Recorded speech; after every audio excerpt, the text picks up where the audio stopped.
தோழமைகள் அனைவருக்கும் என்னுடைய வணக்கத்தை தெரிவித்துக் கொள்கிறேன். நான் உங்கள் தோழி நாகசித்ரா. ஆல்ரெடி பனிஷ்மெண்ட் கொடுக்கறதுக்கு ஐபிசி அப்படின்ற ஒரு ஆக்ட் இருக்கு. அதையும் தாண்டி இப்ப போக்சோ அப்படின்ற விஷயம் ரொம்ப அதிக அளவுல பேசப்படுது. இதற்கான காரணம் என்ன, ஏன் இந்த ஒரு ஆக்டின் கீழாக தண்டனை கொடுக்குறாங்க அப்படின்ற ஒரு கேள்வி எல்லாருக்குமே இருக்கும். சோ அதை பத்தி தான் இன்னைக்கு நம்ம பார்க்க போறோம். சோ போக்சோ அப்படின்றது protection of childrens against sexual offences அப்படின்றதா இது 2012 வந்து பார்லிமெண்ட்ல வந்து எனாக்ட் பண்ணியிருக்காங்க.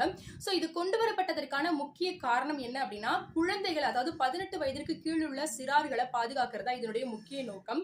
ஸோ இதுல எந்த விதமான ஜெண்டர் டிஸ்கிரிமினேஷனும் இல்லாம அவங்க பெண் குழந்தையா ஆண் குழந்தையா, அவங்களுடைய எக்கனாமிக் லெவல் என்ன, அவங்க வந்து நல்ல வெல் செட்டில்டா, அவங்களுடைய சோசியல் பேக்ரவுண்ட் என்ன, அவங்களுடைய மத்த எந்த விதமான விஷயங்களையும் பார்க்காம அவங்க பாதிக்கப்பட்டாங்க அப்படின்றப்ப பாதிக்கப்பட்ட குழந்தைகளுக்கு பாதுகாப்பை கொடுக்கிறதும் பாதிப்பிற்குள்ளானவர்களுக்கு உடனடியான தண்டனையை கொடுக்கிறதும் தான் இந்த ஒரு சட்டத்தினுடைய முக்கிய நோக்கமா இருக்கு. ஒருவேளை இந்த சட்டத்தின் கீழாக வரும் பொழுது அந்த குழந்தைகளுடைய பாதிப்பினுடைய தன்மையை பொறுத்து ஒருவேளை இப்போ நடைமுறையில் இருக்க சட்டங்களை மீறக்கூடிய வகையில இருந்தாலும் கூட தவறில்லை அப்படின்ற மாதிரி இந்த ப்ரொவிஷன்ஸ்லயும் சொல்லப்பட்டிருக்கு. சோ வந்து ஒருவேளை நான் வந்து கம்ப்ளைண்ட் பண்றேன், என்னை பத்தின எல்லா விஷயங்களும் வெளியில போயிருமா அப்படின்னு சொல்லிட்டு பயப்படக்கூடியவங்களா நீங்க, உங்களை பத்தின விஷயங்கள் இங்க வரும் பட்சத்துல அது எல்லாமே வந்து பாத்துட்டீங்கன்னா ரொம்பவே வந்து ரகசியமான முறையில தான் பாதுகாக்கப்படும். அது மட்டும் இல்லாம பாதிக்கப்பட்ட குழந்தைகளுக்கு இந்த இன்வெஸ்டிகேஷன் முடிகிற வரைக்கும் பாதிப்புக்குள்ளான நபரால ஏதேனும் பாதிப்பு வந்துவிடுமோ அப்படின்ற ஒரு பயம் தேவையில்லை.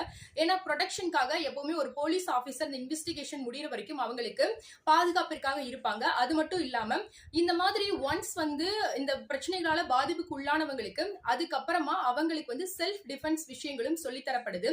அது மட்டும் இல்லாம ஒருவேளை பாதிப்பிற்குள்ளானவங்களுக்கு அதிக அளவிலான பாதிப்பு இருக்கு அப்படின்ற பட்சத்துல அவங்களுக்கு உண்டான இழப்பீடுகளும் பெற்றுத்தரப்படுது.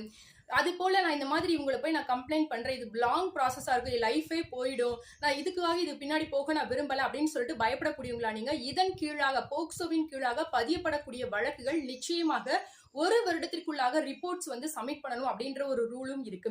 இது வந்து பாத்தீங்கன்னா செக்ஷுவல் ஹராஸ்மெண்ட், அப்புறம் செக்ஷுவல் அபியூஸ், அது மட்டும் இல்லாம போனோகிராஃபி, உங்களுக்கு தேவையில்லாத படங்கள் அனுப்புறது, உங்களை வேற ஏதாவது விதத்துல த்ரெட்டன் பண்றது, இந்த மாதிரியான விஷயங்கள் பண்ணாங்க அப்படின்னா நீங்க பயப்படாம நீங்க தாராளமா போய் உங்க பக்கத்துல இருக்கக்கூடிய ஸ்டேஷன்ஸ்ல நீங்க கம்ப்ளைண்ட் பண்ணலாம். அப்படின்ற மாதிரி உங்களுக்கு முழு பாதுகாப்புக்கான எல்லா விஷயங்களும் தரப்படுவதற்காக உருவாக்கப்பட்ட சட்டம் தான் இந்த சட்டம். சோ இந்த சட்டத்தை பத்தி நீங்க கண்டிப்பா தெரிஞ்சுட்டு இருந்திருப்பீங்க. இதை பத்தி இது போல நிறைய சட்டங்களை பத்தி நீ தெரிஞ்சுக்கணும்னா கண்டிப்பா கமெண்ட்ல சொல்லுங்க. இந்த வீடியோ உங்களுக்கு பிடிச்சிருந்தா லைக் பண்ணுங்க, உங்க ஃப்ரெண்ட்ஸ் அண்ட் ஃபேமிலிஸ்க்கும் ஷேர் பண்ணுங்க. தேங்க்யூ.